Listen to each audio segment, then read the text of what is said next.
Bismillahirrahmanirrahim. Alhamdulillahi Rabbil Alamin. Wa sallallahu wasallama ala Sayyidina Muhammad Khatabil Anbiya'i wa Habibi Rabbil Alamin Abil Qasimil Amin wa ala alihi wa sahbihi ajma'in. Rabbi shrah li sadri wa yassir li amri wahlul 'uqdatan min lisani yafqahu qawli wa ba'd. Hanya sekali dalam seminggu untuk kita menjadi tetamu yang teramat-amat istimewa di tempat yang paling istimewa pada hari yang paling istimewa, dan juga dengan tugas, dengan kewajiban yang teramat-amat istimewa, yang dengan tugas tersebut tidak boleh dilaksanakan secara infiradi, secara perorangan, tapi justru wajib dilaksanakan secara berjamaah. Maka sewajarnya lah karena terhimpun beberapa keistimewaan dengan waktunya, keistimewaan dengan harinya, keistimewaan dengan kewajibannya, keistimewaan dengan kumpulan yang berkumpul, orang-orang pilihan.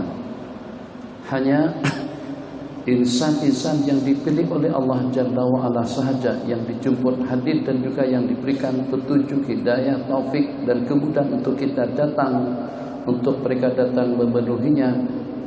Maka dengan beberapa keistimewaan tadi itu, kita juga nak dan harus mampu untuk mempersembahkan dan memperlihatkan yang teristimewa daripada kita. Sebab yang bagaimanapun kita adalah merupakan makhluk Allah yang paling istimewa, sekali saja dalam seminggu.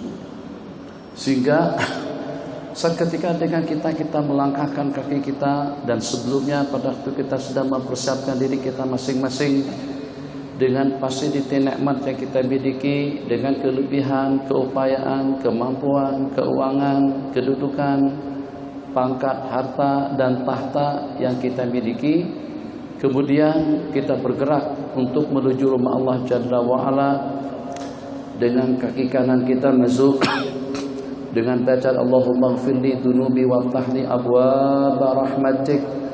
Kemudian dengan melaksanakan sembahyang 2 rakaat tahiyatul masjid, kemudian kita lanjutkan dengan niat beriktikaf.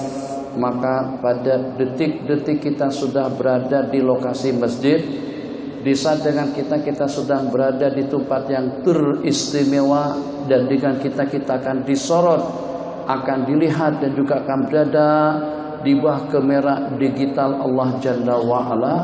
Maka pada detik-detik itulah yang sewajarnya dengan kita mampu untuk menunjukkan, memperlihatkan yang terbaik daripada kita, yang terbaik daripada segala-galanya, khasyahnya, tadallulnya, inkisarnya, ubudiyahnya, zikir dan bacaannya, amalannya. Jadi sebagaimana dengan kemuliaan-kemuliaan yang Allah bagikan kepada kita, maka kita juga ingin memperlihatkan kepada segenap makhluk Allah Jalla wa'ala memang layak dan patut untuk aku mendapatkan kemuliaan tersebut, sebab pun juga dengan aku mampu untuk menunjukkan dan memperlihatkan yang terbaik daripada manusia, yang sehingga makhluk Allah yang ada di sekeliling kita memang mengagumi. Dan kalau dengan bahasa berbaluilah kalau dengan manusia mendapatkan kemuliaan daripada Allah, memang dengan mereka pun juga menunjukkan yang mulia di hadapan Allah Subhanahu wa taala. Terpulang masing-masing dengan kemudahan yang Allah bagikan, itu mungkin dengan ketulusannya, itu dengan tafakurnya, itu dengan tadabburnya, itu dengan doa dan munajatnya, yang itu dengan sembahyangnya, yang itu dengan zikirnya, yang itu dengan amalannya, yang itu dengan ubudiyahnya. Jangan ada sebarang gangguan yang mengganggu, apakah dengan seumpama majalah, apakah dengan seumpama akhbar, apakah dengan seumpama artikel yang disebarkan kadang-kadang bab kita masih punya peluang yang banyak untuk kita membacanya, kita masih punya peluang banyak untuk kita mengamati dan juga untuk kita memikirkannya. Urusan politik tidak akan habis, ekonomi tidak akan habis, budaya tidak akan habis, urusan keluarga tidak akan habis, problem tidak akan berakhir, penyakit tidak akan ada kesudahannya.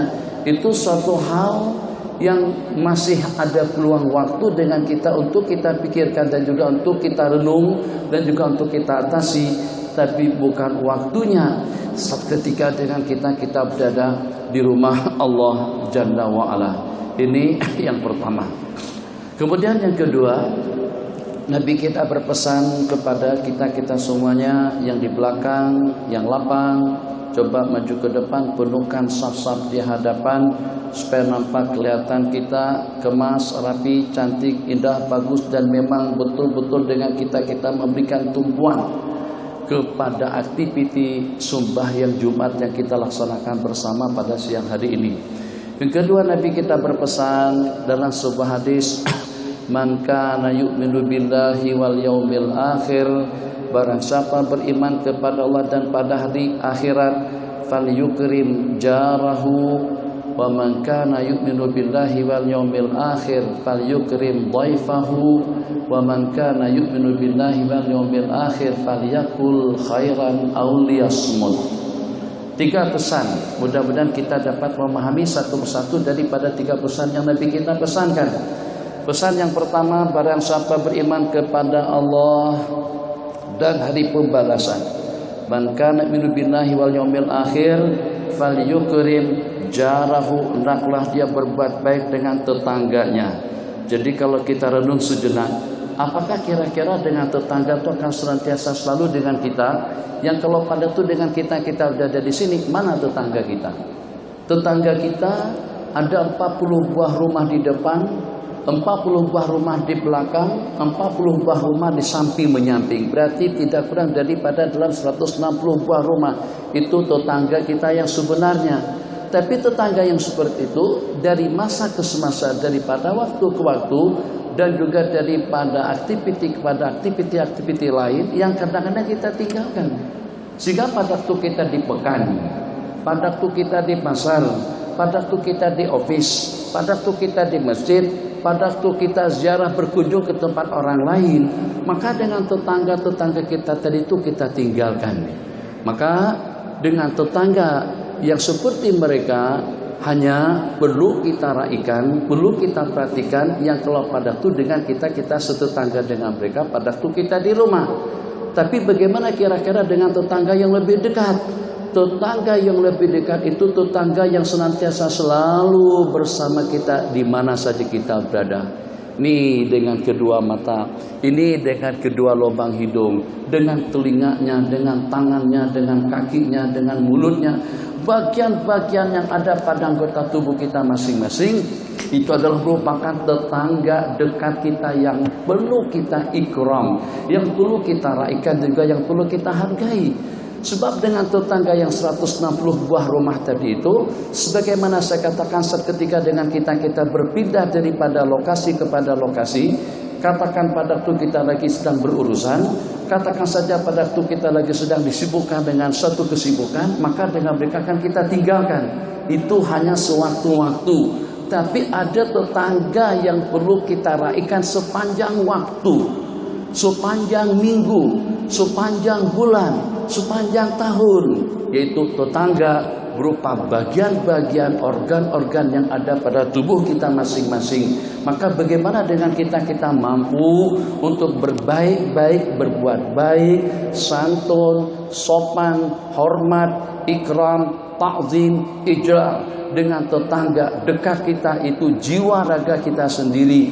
Sebab nanti dengan tangan akan menjadi saksi, dengan mulut akan menjadi saksi, mata akan menjadi saksi, telinga akan menjadi saksi. Bagian-bagian yang ada pada anggota tubuh kita masing-masing akan menyaksikan segala aktiviti dan juga dengan segala kegiatan yang kita lakukan.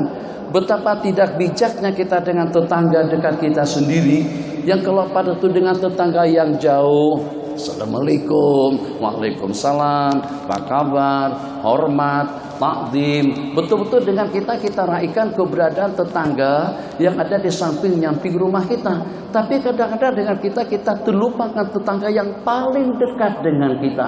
Kita sibukkan tangan kita. Ya, memang kedua belah tangan itu Allah ciptakan untuk keperluan hidup. Macam itu juga dengan kaki.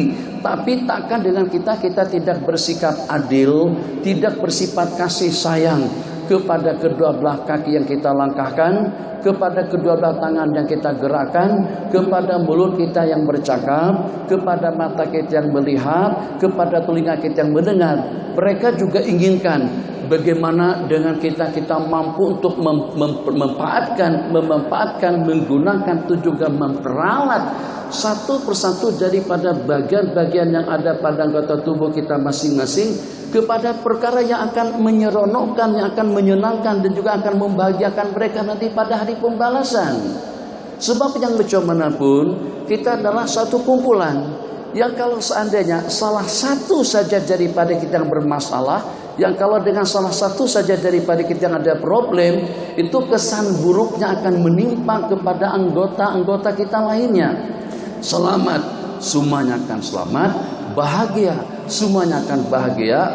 Beruntung, semuanya akan beruntung. Teraniaya, semuanya akan tersiksa. Segala problem yang menimpa bagian manapun daripada anggota tubuh kita, maka dengan deritanya akan dirasakan oleh seluruh anggota tubuh. Masya Allah, tabarakallah. Jadi kalau begitu, tidak hanya dengan kita menjaga mulut, tidak hanya dengan kita menjaga telinga, tidak hanya dengan kita menjaga mata, tidak hanya dengan kita menjaga tangan dan kaki, tapi justru daripada ujung rambut sampai ke ujung kuku.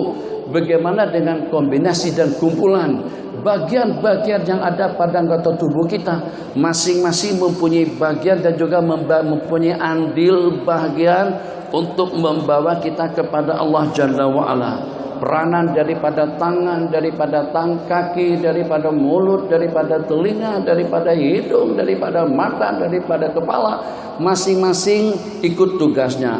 Yang memang patut untuk kita lihat, yang sewajarnya untuk kita dengar, yang sepatutnya untuk kita sebut, kita baca, yang sewajarnya untuk kita datangi, kita langkahkan kedua belah kaki kita, yang sepatutnya untuk kita beri dan kita terima, kita gerakkan kedua belah tangan kita, sehingga dengan kita akan mendapatkan kebaikan daripada bagian-bagian yang ada pada anggota tubuh kita masing-masing.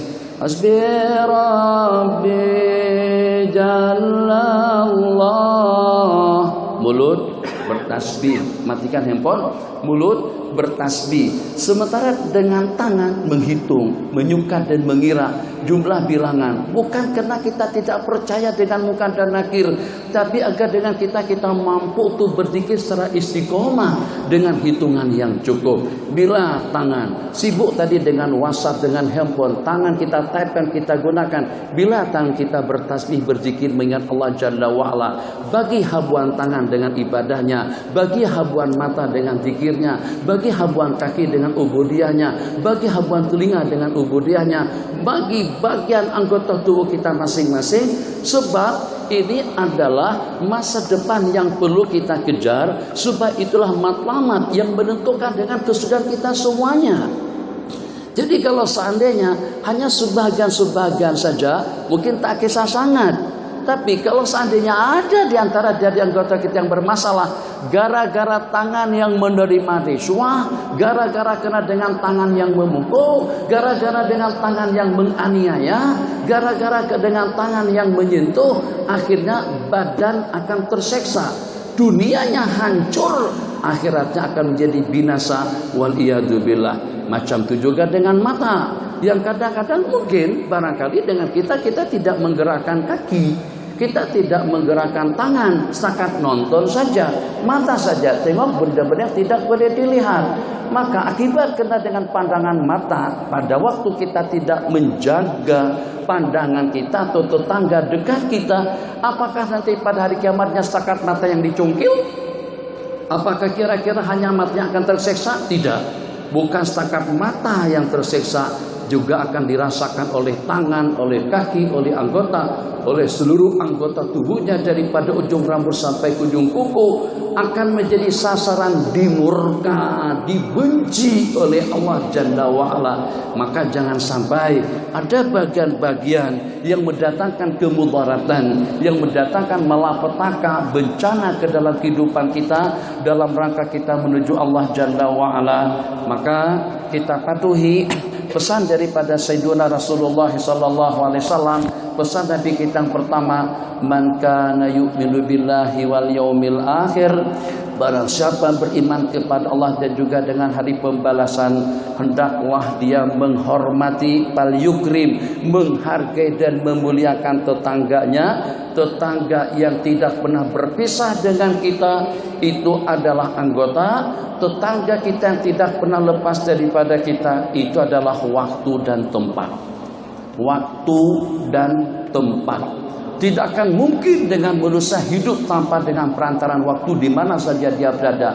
Siapapun dia, apakah dia yang memimpin atau juga yang dipimpin, dia sultan, dia menteri, dia orang besar, dia orang kecil, sederhana, nelayan, ataupun juga dengan yang seumpamanya, tidak akan mungkin hidup tanpa dengan perantaran tempat dan tidak akan mungkin hidup tanpa dengan perantaran waktu. Sekarang kita sedang berada di masjid. Kira-kira sudah terpenuhi tak hak-haknya masjid? Tadi di office abang main handphone, mainkan saja, itu haknya office. Haknya masjid sekarang zikir, ibadah, tadakur, tafakur, tasbih, tahmid, baca Quran, salawat. Sudah cukupkah kira-kira salawat kita? Sudah cukupkah kira-kira zikiran kita? Sudah cukupkah kira-kira bacaan kita? Sudah cukupkah kira-kira waktu yang sepatutnya kita gunakan untuk kita bertafakur? Bukan untuk kita mengantuk, bukan untuk kita mengelamun, bukan untuk kita menghayal, bukan untuk kita tidur, tapi detik-detik waktu kita dengan Allah. Bening duduk dalam keadaan beriktikaf, mungkin dengan bersila, atau juga dengan duduk iftirash, atau juga dengan duduk tawarruk. Tidak ada sembarang gangguan yang mengganggu. Kenapa? Sebab kita sedang berada pada waktu yang istimewa, di tempat yang istimewa, dengan amalan yang istimewa, dengan kumpulan-kumpulan yang istimewa, untuk kita mendapatkan yang teristimewa di sisi Allah Jalla wa'ala. Maka kita jaga 3 tetangga dekat kita tadi itu. Tetangga kita yang pertama anggota tubuh kita masing-masing. Tangan berkata, bagikan habuanku untuk aku beribadah. Bagikan juga habuanku, kata mata, untuk aku beribadah. Mulut berkata, telinga berkata, mata berkata, bagian berkata, seluruh berkata kepada kita, bagikan habuanku, bahagianku, nasibku untuk aku berubudiah kepada Allah, atau untuk aku diubudiahkan, diperalat untuk aku membawa Anda menuju rahmat dan ridhanya Allah Jalla wa'ala. Ini daripada anggota tubuh. Jadi tidak hanya kita gunakan untuk ekonomi, untuk politik, untuk budaya, untuk kehidupan, untuk keperluan, tapi juga kita beralat anggota tubuh kita pada waktu kita di rumah Allah secara khusus untuk membawa kita kepada ridha Allah, untuk kita mengundang dan menjemput rahmat dan maghfirah yang memang pada tempat dan juga pada waktunya. Seperti pada detik-detik kita sekarang, tumpahan para malaikat yang tidak terhitung, curahan rahmat yang tidak dapat dihitung, curahan maghfirah yang tidak terhitung, dan juga dengan penyaksian daripada kumpulan-kumpulan istimewa yang bersama kita di rumah Allah Jalla wa'ala. Wajar-wajar saja kalau pada waktu dalam pesawat dia tidak mendapatkan rahmat. Wajar-wajar saja kalau pada waktu dia di hotel dia tidak mendapatkan rahmat. Wajar-wajar saja kalau pada waktu dia di dusun, pada waktu dia di kebun dia tidak mendapatkan rahmat. Tapi kurang wajar, mungkin kita katakan kurang ajar kalau dengan seseorang tidak mendapatkan rahmat di tempat yang memang ini adalah gudangnya rahmat Allah Jalla wa'ala, gudangnya maghfirah yang Allah turunkan betul-betul melimpah ruah. Jangan tak kebagian dengan rahmatnya Allah, jangan tidak kebagian dengan anugerahnya Allah, jangan tidak kebagian dengan keampunannya Allah. Pada hari Allah menurunkan rahmat dan maghfirahnya kepada kita. Dan yang terakhir, ahbabana fillah, di dalam Al-Quran ada terdapat tidak kurang daripada 114 surah. Yang satu persatu daripada surah tadi itu dimulai dengan Bismillahirrahmanirrahim, dengan nama Allah yang Maha Pengasih dan Penyayang, kecuali satu surah saja yang tidak dimulai dengan basmalah, surah Bara'ah. Tapi ada surah Naml, innahu min Sulaiman wa innahu bismillahirrahmanirrahim. Berarti hitungan basmalah di dalam Al-Quran itu tidak kurang daripada dalam 114 tempat. Satu, ada Rahman Rahim pada tiap permulaan surah. Yang lebih pelik dan ajaib, pada waktu kita membaca Fatihah yang terulang-ulang kita membacanya pada tiap kali kita melaksanakan sembahyang 5 waktu, atau juga dengan sembahyang nawafil, sembahyang duha, tahajud, witir, dan juga dengan jenis-jenis sembahyang sunat lainnya. Ternyata Rahman Rahim itu terulang kembali pada waktu kita membaca Fatihah. Alhamdulillahirabbil alamin. Sambungannya Ar-Rahmanir-Rahim. Artinya bukannya setakat dengan kita menyebut dua sifat Allah yang Maha Pengasih dan juga yang Maha Penyayang, tapi agar bagaimana dengan kita juga terimbas, ada percikan, ada kesan daripada dua sifat Allah yang mulia, Rahman Rahim, yang sehingga dengan kita tidak hanya setakat mengamati, menghayati, memahami tentang dua sifat mulia Allah Jalla wa'ala, tapi juga dalam waktu yang sama yang dengan kita mampu untuk melampiaskan kesan daripada dua sifat Allah Subhanahu wa ta'ala dalam kehidupan kita sehari-hari. Kesihani yang sebatang kara ini, selamatkan yang sebatang kara ini. Jadi agar bagaimana dengan kita mendapatkan keselamatan yang abadi, kebahagiaan yang abadi. Tidak akan mungkin kita mendapatkan rahmah daripada Allah kalau kita tidak mempunyai sifat rahmah dan kasih sayang kepada diri pribadi kita masing-masing. Detik-detik waktu kita sudah berakhir.